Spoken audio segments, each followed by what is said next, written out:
Selamat datang kembali. Oke, hari ini kita mau menelaah lebih dalam ya beberapa kutipan penting dari buku Ray Dalio, Principles, Life and Work. Yap, buku yang fenomenal itu. Betul, isinya kan pengalaman pribadi dia ya, kesalahan-kesalahannya, terus yaitu prinsip-prinsip yang dia pakai sebagai panduan buat kerja, buat hidup juga. Benar banget.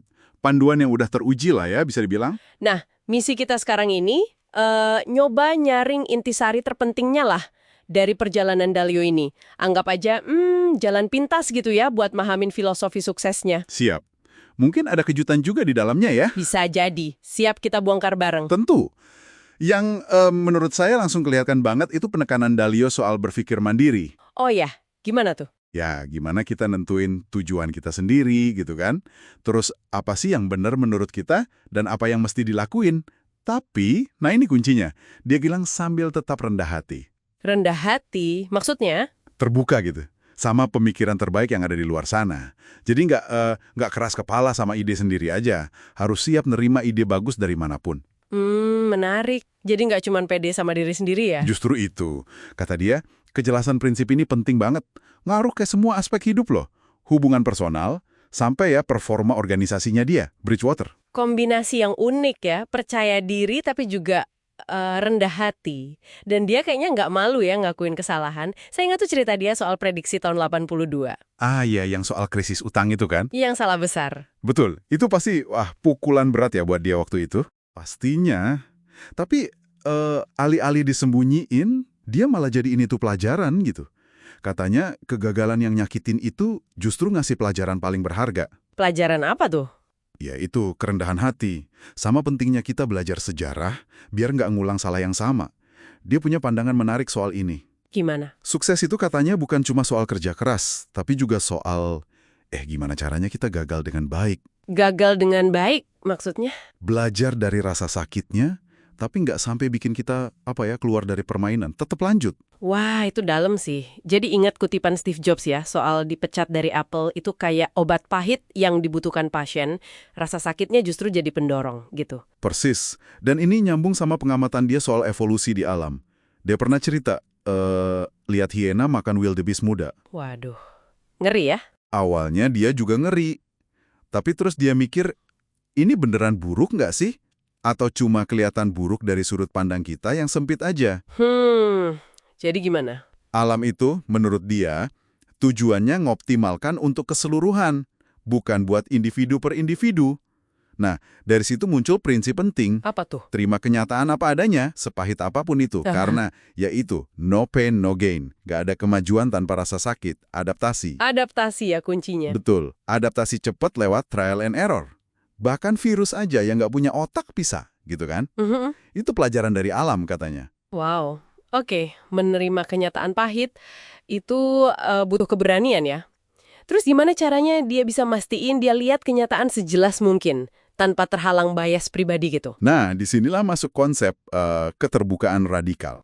Keterbukaan radikal, itu apa lagi? Ini bukan cuma jutur biasa loh, tapi upaya aktif. Bener-bener nyari tahu kelemahan kita di mana, terus nyari pandangan orang lain yang beda, bahkan yang nggak nyaman didengar. Aktif nyari yang beda, contohnya gimana? Di Bridgewater, mereka kan pakai kartu baseball itu ya. Oh, yang buat nilai karyawan itu? Iya, isinya kekuatan sama kelemahan orang. Dicatat, dibuka. Biar apa? Biar bisa nempatin orang di peran yang paling pas. Masuk akal sih. Dan dia terapin juga di hidupnya. Waktu didiagnosis kanker misalnya, dia nggak cuma percaya satu dokter. Oh ya, terus? Dia kumpulin beberapa ahli yang pandangannya bisa jadi bertentangan. Terus dia dengerin mereka debat, baru dia ambil keputusan. Sengaja nyari pandangan yang bertentangan ya, biar kebenaran lebih mungkin muncul gitu. Betul banget. Dan ini jadi fondasi dari apa yang dia sebut meritokrasi ide. Meritokrasi ide. Ya, jadi ide terbaiklah yang menang. Bukan karena siapa yang ngomong, jabatannya apa, tapi karena kualitas idenya, sama kredibilitas orangnya. Dia punya sistem tuh, namanya bobot keyakinan, believability weighting. Bobot keyakinan, gimana tuh cara kerjanya? Nggak ribet atau subjektif? Ada sistemnya pasti, ya. Lihat rekam jejak orangnya, gimana dia bisa jelasin logikanya. Tapi intinya di prosesnya. Proses 5 langkah dia itu juga nekenin ini. Yang mana tuh? yang tetapkan tujuan, terus identifikasi masalah, diagnosis akar masalahnya, rancang solusi, baru lakukan.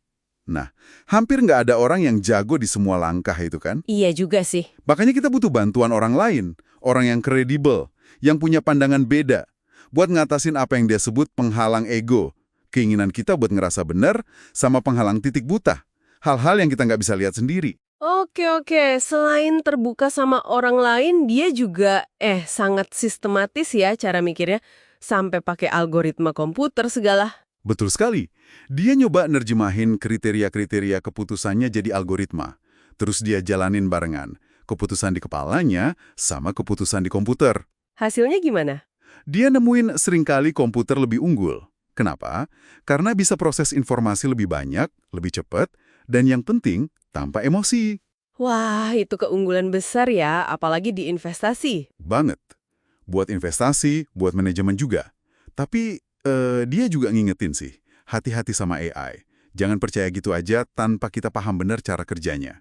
Akal sehat manusia tetap perlu. Oke, jadi dari semua ini ya, mikir mandiri, belajar dari gagal, keterbukaan radikal, meritokrasi ide, sampai pakai algoritma, apa nih intinya yang bisa kita bawa pulang? Intinya sih, Dalio nawarin semacam kerangka kerja ya, buat ngadepin realitas secara jujur. Belajar dari pengalaman, terutama yang pahit. Dan akhirnya, bikin keputusan yang lebih baik. Caranya gimana tuh? Yaitu, gabungin pemikiran independen kita sendiri, tapi juga terbuka banget sama masukan orang lain. Orang yang kredibel, yang pandangannya beda. Ini bukan resep ajaib, tapi ya pelajaran dari perjuangan hidup dia yang nyata. Menarik banget. Oke, sebagai penutup nih ya, mungkin ada sesuatu yang bisa kita renungkan bareng. Boleh? Apa tuh? Mengingat penekanan Dalio tadi soal menghadapi kebenaran yang nggak nyaman, terus ngatasin penghalang ego dan titik buta kita itu, coba deh tanyakan ke diri Anda masing-masing. Apa pertanyaannya? Apa ya, satu kebenaran tentang diri Anda atau mungkin situasi Anda sekarang yang rasanya paling sulit buat diakui atau dihadapi secara terbuka? Wah, dalam nih pertanyaannya. Iya, mungkin mikirin itu aja udah jadi langkah pertama buat kita mulai nerapin salah satu prinsip intinya Dalio ini. Gimana menurut Anda?